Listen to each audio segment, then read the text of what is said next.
Pernah tak kau bergaduh dalam ruangan komen di internet? Yakin 100% yang kau betul dan lawan kau tu mungkin kurang cerdik sikit. Kau bentangkan hujah, kau bagi pautan ke artikel, kau rasa macam seorang peguam handalan dalam perbicaraan. Tapi orang tu tetap tak faham. Dia balas dengan hujah yang kau rasa tak masuk akal. Rasa geram, kan? Selamat datang ke kelab. Kita semua pernah lalui. Keinginan untuk sentiasa betul ini adalah satu dorongan yang sangat kuat. Ego kita berbisik. Kau lebih bijak, kau tahu jawapannya. Jangan mengalah. Tapi, apa jadi bila keinginan untuk betul ini mengatasi keinginan untuk mencari kebenaran? Kau berhenti belajar. Kau berhenti mendengar. Pintu minda kau tertutup dan terkunci. Inilah racun keangkuhan intelektual. Dan lawannya, penawarnya, adalah satu kualiti yang sangat jarang ditemui. Kerendahan hati intelektual. Kerendahan hati intelektual bukan bermakna kau bodoh atau tak ada pendirian. Bukan. Ia adalah kesedaran yang mendalam bahawa pengetahuan kau ada hadnya. Ia adalah keterbukaan untuk mengakui, mungkin aku salah. Kenapa ia sangat sukar? Ada beberapa perangkap psikologi yang otak kita pasang. Perangkap pertama, kesan Dunning-Kruger.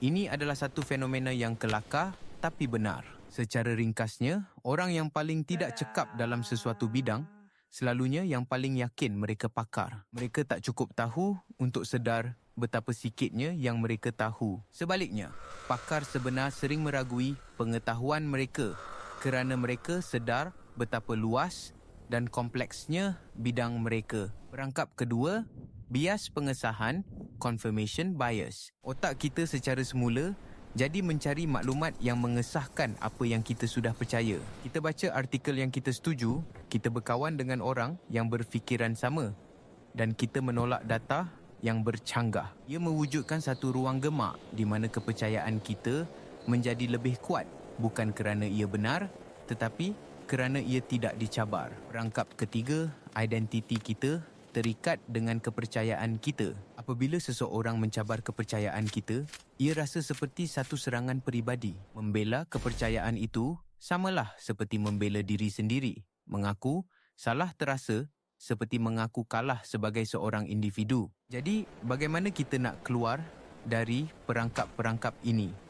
Bagaimana kita nak memupuk kerendahan hati intelektual? Ia bukan suis yang boleh dipetik. Ia adalah satu amalan, satu set tabiat mental. Langkah pertama, pisahkan identiti kau daripada pendapat kau. Kau bukan pendapat kau. Pendapat kau adalah alat yang kau guna. Alat boleh ditukar jika ia tidak lagi berguna atau jika kau jumpa yang lebih baik. Cuba guna frasa tu seperti, setakat ini saya berpendapat bahawa, atau berdasarkan apa yang saya tahu sekarang, saya percaya. Ini memberi ruang untuk kau berubah fikiran tanpa rasa seperti seorang penipu. Langkah kedua, dengar untuk faham, bukan untuk membalas. Dalam kebanyakan perdebatan, kita tidak benar-benar mendengar. Kita hanya menunggu giliran kita untuk bercakap. Latih diri untuk mendengar hujah orang lain dengan matlamat, untuk dapat menerangkannya semula dengan tepat. Walaupun kau tak setuju. Tanya soalan seperti, boleh tak terangkan lagi? Atau, jadi, kalau saya faham betul, awak maksudkan, ini menunjukkan kau mendengar, bukan hanya menunggu. Langkah ketiga, cari hujah terbaik yang menentang pendapat kau, bukan yang paling lemah. Ini dipanggil steel manning, lawan kepada straw manning. Jangan serang versi karikatur hujah lawan kau. Sebaliknya, cuba fahami dan perkuatkan hujah mereka ke tahap terbaiknya. Kemudian, cuba sanggah versi itu. Jika kau masih boleh menyanggahnya, maka kedudukan kau benar-benar kukuh. Jika tidak, kau telah belajar sesuatu yang berharga. Langkah keempat, terima dan hargai keraguan. Masyarakat kita sering melihat keraguan sebagai kelemahan. Kepastian dilihat sebagai kekuatan. Itu salah. Keraguan adalah enjin kepada rasa ingin tahu. Kepastian adalah brek kepada pembelajaran. Orang yang paling bijak yang saya kenal adalah mereka yang paling selesa berkata, saya tak tahu. Kerana frasa saya tak tahu selalunya diikuti dengan, tapi saya nak tahu. Kerendahan hati intelektual bukanlah satu destinasi. Kau takkan bangun satu hari dan tiba-tiba memilikinya. Ia adalah satu proses. Satu perjuangan harian melawan ego kita sendiri, melawan keselesaan untuk menjadi betul. Manfaatnya sangat besar.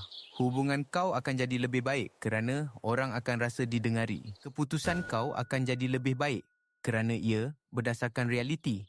Bukan apa yang kau mahu, realiti itu jadi. Dan yang paling penting, kau akan terus belajar dan berkembang setiap hari dalam hidup kau. Jadi, lain kali kau berada dalam satu perdebatan dan kau rasa darah kau mula mendidih, berhenti sekejap. Tarik nafas dan tanya diri sendiri satu soalan mudah. Apa matlamat aku di sini?